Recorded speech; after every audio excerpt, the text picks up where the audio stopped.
मैं देश भर से और बाहर से आने वाले श्री अमरनाथ जी यात्रा 2023 में सम्मिलित होने वाले सभी श्रद्धालुओं को, यात्रियों को श्री अमरनाथ जी श्राइन बोर्ड और Jammu and Kashmir union territory और सरकार की तरफ से हार्दिक अभिनंदन करता हूं, वेलकम करता हूं। सबसे पहले मैं ये बताना चाहूँगा कि पूरी यूनियन टेरिटरी और श्री अमरनाथ जी श्राइन बोर्ड हमारे सभी श्रद्धालुओं को यहाँ आमंत्रित करते हैं और उनको रिसीव करने के लिए पूरी तरह से तैयार हैं। जैसा कि आप सब जानते हैं कि ये वार्षिक यात्रा इस वर्ष 1 जुलाई से आरंभ हो रही है और ये 31 अगस्त तक चलने वाली यात्रा है। ये 62 दिन की यात्रा अभी तक की सबसे लंबी यात्रा श्री अमरनाथ जी की होगी। इसमें जैसे सभी श्रद्धालुगण जानते हैं कि 13 वर्ष से लेकर 70 वर्ष के श्रद्धालु इस यात्रा में शामिल हो सकते हैं और उनको यहाँ आने से पहले अपना रजिस्ट्रेशन करवाना है, जिसके अलग अलग माध्यम श्री अमरनाथ जी श्राइन बोर्ड द्वारा प्रिस्क्राइब किए गए हैं। उनमें से श्रद्धालुगण ऑनलाइन सर्विसेज का अवेल कर सकते हैं, जो कि अमरनाथ श्राइन बोर्ड की वेबसाइट है उस पे। इसके अलावा सभी श्रद्धालु बैंकों द्वारा, जो कि 542 विभिन्न शाखाएं पूरे देश भर में हमारे 4 बैंक्स, उनके माध्यम से अपनी रजिस्ट्रेशन करवा सकते हैं। इसके अलावा जो यात्री ये नहीं अवेल कर पाते, उनका ऑन स्पॉट रजिस्ट्रेशन का प्रावधान भी यहाँ जम्मू कश्मीर आने के बाद मौजूद है। ये रजिस्ट्रेशन गत 17 अप्रैल से स्टार्ट हुई थी और अभी तक तकरीबन 3,04,000 यात्रियों ने अपना रजिस्ट्रेशन विभिन्न माध्यमों से यहाँ करवा लिया है। पिछले वर्ष के मुकाबले अभी तक तकरीबन 10% यात्री तुलनात्मक अधिक इस बार रजिस्टर हुए हैं। सभी यात्रीगण जानते हैं कि श्री अमरनाथ जी की यात्रा के लिए उनको 2 अलग अलग रूट से वो अपनी यात्रा आरंभ कर सकते हैं। चाहे वो बालटाल एक्सेस है, जो कि गांदरबल डिस्ट्रिक्ट में मौजूद है, और दूसरा पहलगाम के जरिए, जो कि अनंतनाग जिले से ये यात्रा आरंभ होती है। बालटाल के माध्यम से अगर यात्री ट्रैवल करते हैं तो उनको तकरीबन 14-14.5 किलोमीटर का ट्रैक जर्नी उनको करना है, और अगर वो पहलगाम के रास्ते नुनवान बेस कैंप में रुकने के बाद चंदनवाड़ी से अपनी यात्रा आरंभ करते हैं तो तकरीबन 32 किलोमीटर का पैदल मार्ग उनको तय करना है। बाबा बर्फानी जी की पवित्र गुफा तक पहुंचने के लिए वो अल्टीमेटली तकरीबन 13,000 फीट की ऊंचाई तक वो पहुंचेंगे, और इस पूरी यात्रा को सुखद और सुगम बनाने के लिए श्री अमरनाथ जी श्राइन बोर्ड द्वारा और पूरी यूटी सरकार द्वारा बहुत कोशिशें की गई हैं। इस वर्ष सबसे पहले मैं ये बताना चाहूँगा कि जो ट्रैक है उसको और बेहतर किया गया है, वाइडन किया गया है। ट्रैक में बहुत ही अच्छी तरह से जो हैंड रेलिंग्स हैं उनको इंस्टॉल किया गया है। साथ ही साथ जितने भी क्षेत्र ऐसे हैं जिनको वल्नरेबल पाया जाता है किसी भी कारणवश, उनको और सुदृढ़ और मजबूत करने की एक बहुत ही इम्पोर्टेंट पहल और कोशिश की गई है, ताकि यात्रियों का जो रास्ता है, उनकी जो यात्रा है, वो बहुत सेफ और सुरक्षित रहे। दूसरा, पूरे रास्ते में पावर सप्लाई इंस्टॉल की गई है। जैसे हम सब जानते हैं कि ये बहुत ही एक दुर्गम रास्ता रहा है, लेकिन इसमें पूरे एक्सिस पे, जो कि बालटाल के माध्यम से जाता है, उसमें ग्रिड पावर सप्लाई दी गई है, और जो दूसरा रास्ता है उसमें जेनसेट के बैकअप से ये इल्यूमिनेशन की गई है। पूरा हमारा जो ट्रैक है दोनों माध्यमों से, दोनों रास्तों से, वो पूरी तरह से उसको इल्यूमिनेट किया गया है, लाइटन किया गया है, ताकि अगर किसी कारणवश कोई यात्री रात को अंधेरे में भी वापस आ रहा है तो उसको पूरी तरह से इसकी लाइटिंग अवेलेबल रहे। इसके साथ साथ पानी का प्रबंध, पीने वाले पानी का प्रबंध दोनों ट्रैक्स पे सभी कैंप्स में बहुत ही अच्छी तरह किया गया है। इसके लिए ना सिर्फ जो पीएचई की वाटर पाइप सप्लाई अरेंज की गई है, बल्कि अलग अलग जगह पे आरओ प्लांट्स को भी इंस्टॉल किया गया है ताकि सभी यात्रियों को इसका लाभ मिल सके। अगर हम हेल्थ फैसिलिटीज की बात करें तो जम्मू कश्मीर सरकार का जो health and medical education department है, उनके द्वारा तकरीबन 440 बेड की अलग अलग फैसिलिटीज सभी बेस कैंप्स पे और जितने भी और मेडिकल एड सेंटर्स ट्रैक पे निर्मित किए गए हैं उनमें प्रोवाइड की गई है। इसमें हर किस्म की दवा जो यात्रियों को जरूरत हो सकती है, ऑक्सीजन की फैसिलिटी, ऑक्सीजन सिलेंडर्स, मैनीफोल्ड्स और सभी वो इक्विपमेंट जिनकी जरूरत हो सकती है अगर हाई ऑल्टीट्यूड सिकनेस होती है तो वो सब वहां मुहैया कराई गई हैं। इसके अलावा यात्रियों को समय समय पर सूचना देने के लिए पब्लिक एड्रेस सिस्टम सभी कैंप्स में अरेंज किए गए हैं। उनको इंफॉर्मेशन प्रोवाइड करने के अलग माध्यम भी हैं, चाहे वो वीडियो वॉल की फैसिलिटी हो वो भी किया गया है। पूरे जो ट्रैक पे टेलीकॉम फैसिलिटीज को अवेलेबल कराने की एक बहुत ही बड़ी कोशिश की गई। इसमें एक सर्विस प्रोवाइडर द्वारा दोनों हमारे जो ट्रैक्स हैं, दोनों एक्सेस हैं, उस पे OFC केबल ले की गई है ताकि इंटरनेट फैसिलिटी और जो टेलीकॉम फैसिलिटी है उनको हर वक्त मौजूद रहे। इसी साथ दो अन्य सर्विस प्रोवाइडर्स हैं जो कि ये फैसिलिटीज उनको प्रोवाइड करेंगे। टॉयलेट फैसिलिटी एक बहुत अहम जरूरत रही है सभी यात्रियों की, क्योंकि ये बहुत ही एक लंबी ट्रैकिंग जर्नी है और उसके लिए न सिर्फ श्री अमरनाथ जी श्राइन बोर्ड बल्कि हमारा rural development department, municipal corporations, development authorities, उन सब ने एक जॉइंट पहल करके इस वर्ष 5100 के करीब टॉयलेट्स अलग अलग स्थानों पर ट्रैक के साथ साथ अलग अलग हमारे जितने बेस कैंप्स हैं उनमें ऑर्गेनाइज किए हैं। उनको साफ और स्वच्छ रखने के लिए तकरीबन 4000 लोगों को, सैनिटरी वर्कर्स को, उनके सुपरवाइजर्स को एम्प्लॉय किया गया है और ये कोशिश की जा रही है कि सभी टॉयलेट फैसिलिटीज हमेशा यात्रियों के लिए अवेलेबल रहें, साफ और स्वच्छ तरीके से उनकी फैसिलिटी उनको प्राप्त होती रहे। एनवायरमेंटल प्रोटेक्शन का पूरी तरह से एक कोशिश के तहत यात्रियों से भी हम अपील यही करते रहेंगे कि ये जो पहाड़ हैं उन पे वो कूड़ा ना फेंकें, उनको डस्टबिन्स में फेंकें, कैंप्स में और ट्रैक के अलोंग जहां जहां भी वो अवेलेबल है उनको किया जाए। साथ ही साथ हमारे जो सैनिटरी वर्कर्स हैं वो इनको कलेक्ट करके नीचे बेस कैंप्स पे लाएंगे और उनका एक डिस्पोजल पूरे एनवायरमेंटल प्रॉपर तरीके से किया जाएगा। इसके साथ साथ जैसे हम सब जानते हैं कि डिजास्टर प्रिपेयर्डनेस इस पूरी यात्रा के लिए एक बहुत ही जरूरी अंश है। उसके लिए पूरी सरकार ने, श्री अमरनाथ जी श्राइन बोर्ड ने बहुत मेजर पहल की है और जिस कारण से अलग अलग पहलुओं पे इस पे काम किया गया है। चाहे वो हमारा जो ट्रैक है उसको वाइडन करने की बात है, उसके साथ साथ बहुत ही मजबूत रेलिंग्स लगाने की बात है, ज्यादा से ज्यादा लेंथ ट्रैक की उसको रेलिंग से कवर करने की बात है, उस सब पे बहुत मेजर काम किया गया है। बॉर्डर रोड्स ऑर्गेनाइजेशन द्वारा इस ट्रैक को पिछले वर्ष टेक ओवर करने के बाद एक बहुत विस्तृत कार्य इस तरफ से किया गया है। इसी तरह जो स्लोप्स जो कि डेंजरस हैं, जहां से पत्थर गिरने की आशंका है या लैंडस्लाइड प्रोन है, वहां एक कोशिश हुई है कि वहां स्लोप को बाइंड किया जा सके, उनके अलोंग बेस्ट वॉल्स लगाई जा सकें, फेंसिंग लगाई जा सके, ताकि इस तरह के जो शूटिंग स्टोन्स हैं उनको अरेस्ट किया जा सके।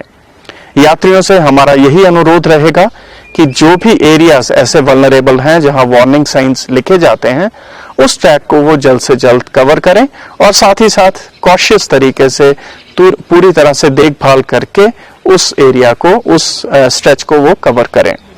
हमारे सर्विस प्रोवाइडर्स जो कि विभिन्न माध्यमों से, चाहे वो माउंटेन रेस्क्यू टीम्स हैं या लोगों को अलर्ट करने के लिए जो लोग हैं, वो वहां मौजूद रहेंगे, खड़े होंगे, ताकि यात्रियों को किसी किस्म की उसमें दिक्कत ना आए।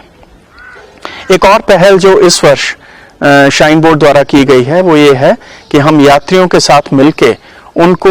हेलमेट्स प्रोवाइड करेंगे, जो कि खास तौर पे ऐसे स्ट्रेच में जहां की लैंडस्लाइड्स या शूटिंग स्टोन्स की आशंका होती है, खास तौर पे बारिशों के बाद, वो उस स्ट्रेच में हेलमेट्स को कंपल्सरीली यूज करें, जो कि एक बहुत लंबा स्ट्रेच नहीं है, 2.5 से 3 किलोमीटर का स्ट्रेच है, लेकिन ये उनकी सुरक्षा, उनकी सेफ्टी के लिए बहुत आवश्यक है। इसी तरह जो लोग पोनी से ट्रेवल करते हैं, हम उनसे भी आग्रह करेंगे कि हेलमेट फैसिलिटी वो भी यूज करें, और ये हेलमेट्स निःशुल्क तरीके से उनको यात्रा के रिस्पेक्टिव लोकेशंस पे प्रोवाइड किए जाएंगे, जिसका कि वो अनिवार्य तरीके से इस्तेमाल करें। हमारी बहुत सी माउंटेन रेस्क्यू टीम्स, जिनकी संख्या 33-34 है, वो पूरे ट्रैक पे मौजूद रहेंगी, ताकि किसी भी यात्री को किसी किस्म की दिक्कत आती है तो उसको एड्रेस किया जा सके, उनको वहां से अगर रेस्क्यू करने की जरूरत है तो किया जा सके, उनको किसी किस्म की मदद, ऑक्सीजन सप्लाई या और किसी किस्म की सपोर्ट देनी है तो वो उसके लिए हमेशा तत्पर और मौजूद रहेंगे। हमारा एक और कोशिश है कि इस वर्ष पिछले साल की जो आपदा हुई उसको देखते हुए श्री अमरनाथ जी श्राइन, उनकी होली केव के आसपास हम यात्रियों को रात के लिए रुकने से मना कर रहे हैं। कोशिश यही है कि सभी यात्री जो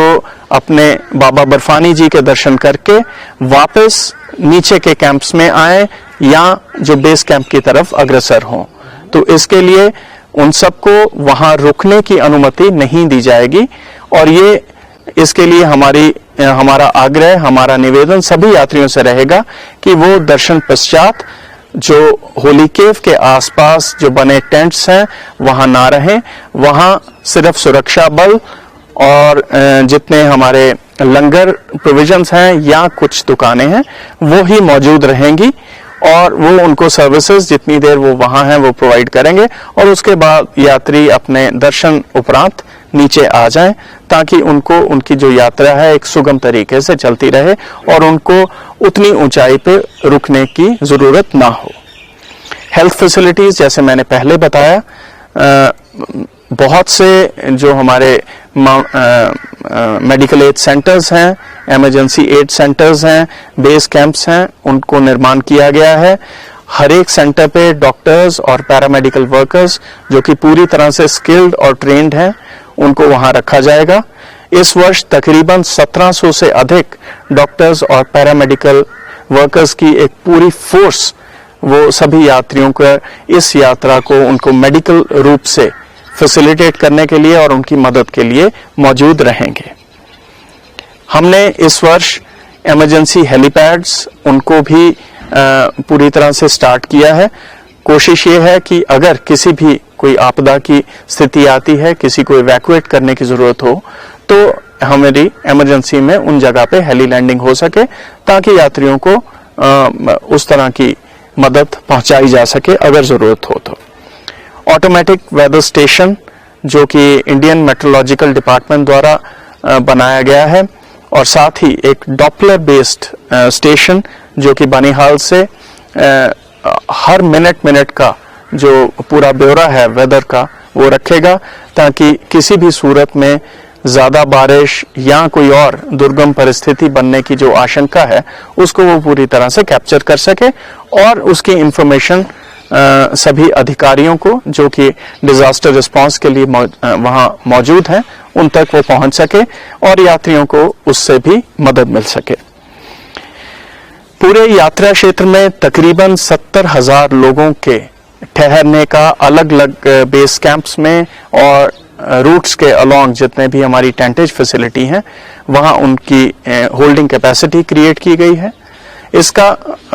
तात्पर्य ये है कि अगर किसी कारणवश अगर यात्रा को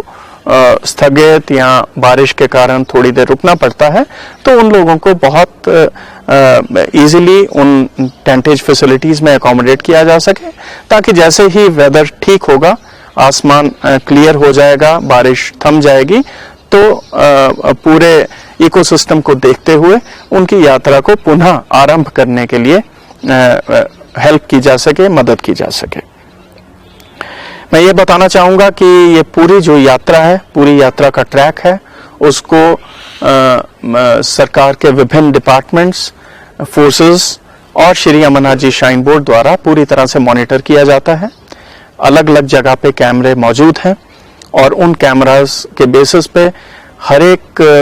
जो स्ट्रेच है उसको अच्छी तरह से देखभाल किया जा सकता है, ताकि कहीं भी कोई दिक्कत हो तो उसको बहुत ही अच्छे कम्युनिकेशन के थ्रू उसका निपटारा किया जा सके।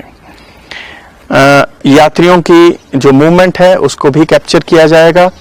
काउंटिंग सिस्टम्स लगाए गए हैं जो कि ऑटोमेटिकली काउंट करते हैं कि किस बेस कैंप से, किस पड़ाव से यात्री कितनी संख्या में आगे निकल गए हैं, ताकि ये एक इंफॉर्मेशन हर वक्त मौजूद रहे। इसके लिए मेरा पुनः सभी यात्रियों से ये आग्रह रहेगा कि वो जब यात्रा आरंभ करते हैं तो जो RFID टैग्स हैं जो कि अनिवार्य हैं यात्रा पे जाने के लिए, मैं पुनः बताना चाहूंगा कि बिना RFID के कोई भी यात्री यात्रा मार्ग पे अपनी यात्रा आरंभ नहीं कर सकता है।